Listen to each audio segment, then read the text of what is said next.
Timothy Kimmel Jr., Justice F. 300X, Ethics and Justice Oral Presentation. The Blue Code of Silence is a relative trend of police organizations to stay silent rather than reporting colleagues' illegal behavior, with misdemeanor and pranks more likely to not be reported, as well as sexual ambiguity in terms of intimate relations officers might have while making acquaintances in the line of duty. Westmoreland, 2020. I have a personal story of police misusing their power and cover up. I was attacked by my landlord, Michael, on February 25th, 2024. After finishing a workout, I dropped my 40-pound weight on my floor. My landlord was doing construction downstairs, and I came out of the bathroom after looking in my mirror and walking into my kitchen to find my landlord, Michael, standing in my living room. My door had been deadbolted, so I was really surprised to see him. I said, "Oh no, you can't be here," and went to escort him out. He had used his landlord key to invade my privacy instead of calling the police officers. My couch is against the back wall right across from my kitchenette, and he tackled me onto it and grabbed my crotch, leaving a mark, then gouged at my eyes. I swung for his face, but he was on top of me, breathing nasty breath in my face. He yelled, "Michael, Michael, help me," but his name is Mike, so it confused me. Finally, he got off me and went outside. I called the police and explained what happened, but because of his landlord position, I went to jail that night, and yet the judge released me the next day, saying the state would not press charges at this time without even seeing me in a courtroom. It took me a while to get my head right, but I eventually filed a report with the University of Alaska Fairbanks and the police force here in Kodiak. UAS said they could not help me because Michael does not work for them. The police force told me they would think about letting me file for a police report, letting me know that they knew they messed up and were not going to admit their mistake. My situation is a classic example of police blue ethics and peacekeeping strategy.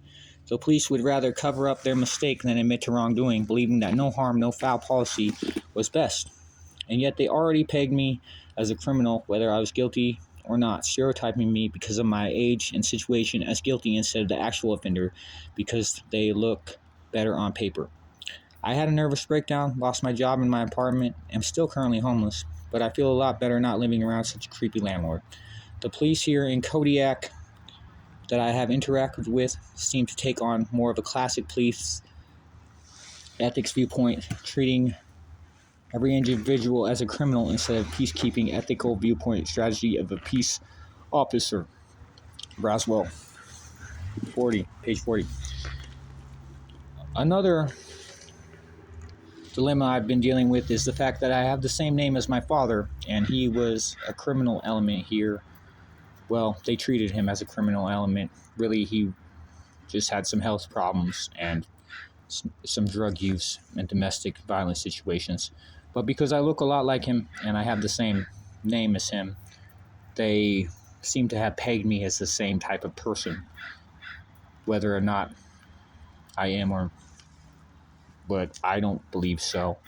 And because I've been pursuing my college degree, there's evidence that I'm not. However, I was pulled over recently in a seemingly contrived incident where I was just going to the liquor store to buy some beer, and I ran into a woman that I knew, and she asked me to give her a ride downtown to get some alcohol, but she had already bought alcohol, but I wasn't thinking, and I gave her a ride, and I got pulled over, and I ended up losing my license, but I wasn't drunk, and they never showed me the breathalyzer, but I have a DUI because of it. And I think it was just the police trying to get me to stay out of their police investigation into the meth trade in Kodiak by giving me a a illegal a DUI basically to keep me from hanging out and around those people, which they were using as bait. There's a problem here in Kodiak that police have, and it involves being bored with nothing to do all the time and making up BS basically and treating everybody as a criminal because they want them to be. There's nothing happening here ever. It's really boring. So they make up criminals in their head and they want anybody to be that criminal so they have something to relieve the monotony and to keep them not just entertained but in pursuit of something that they find worthwhile. The people that use illegal drugs here in Kodiak, such as methamphetamine and heroin, most of them are just sick people that can't afford to get their medication or legally, or not that just that, aren't allowed to get it legally. They're not doing any major criminal activity like trying to make money for the most part, as far as I know, off of anybody else and trying to better themselves over those other people. And if they are, it's only because they needed those drugs themselves and needed a way to continue to get those drugs and be able to afford them, as well as help other people out that needed those drugs as well. I don't really know too much about that, but I used to smoke a lot of marijuana, and people tend to associate people that smoke marijuana with other harder drugs, but it didn't always used to be legal here too. But when it wasn't legal, I never made any money off of it. I always ended up hooking people up with weed anyway, though, because people were always asking me where to get some.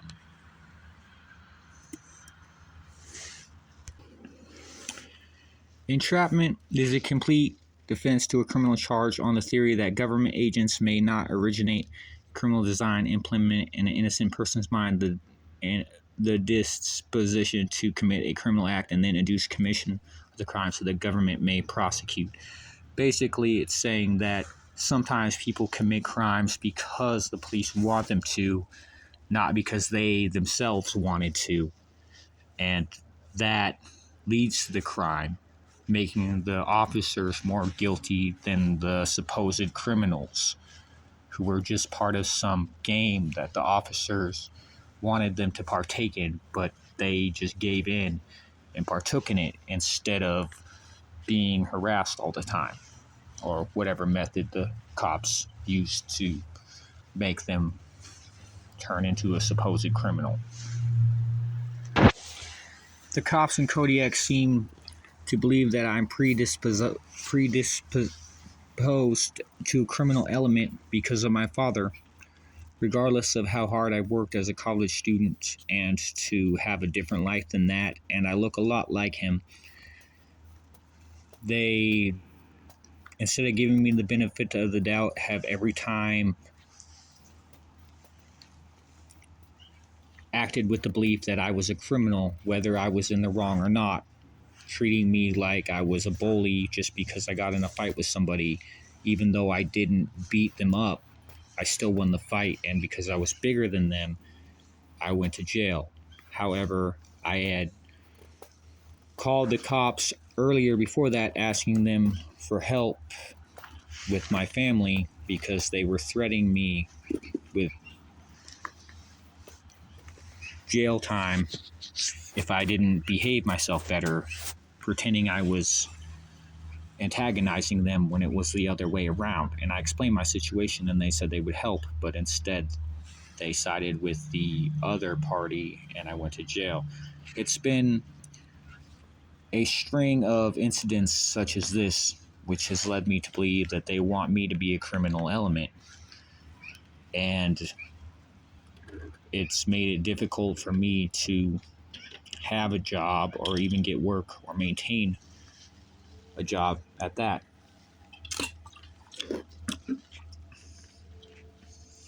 I believe it has something to do with my father and his health problems, which is why he was involved with drugs and stuff, and then that illegal element. He was just a drug user, though, and some domestic violence incidences. I look a lot like him, and I have the same exact name, so there's that. But although nothing major has happened, I still believe that they want me to be a criminal element, and they are entrapping me in some way to take the fall, or at least to teach me a lesson for some aspect of my life, like something personal that they hold against me for some reason that I can't fathom.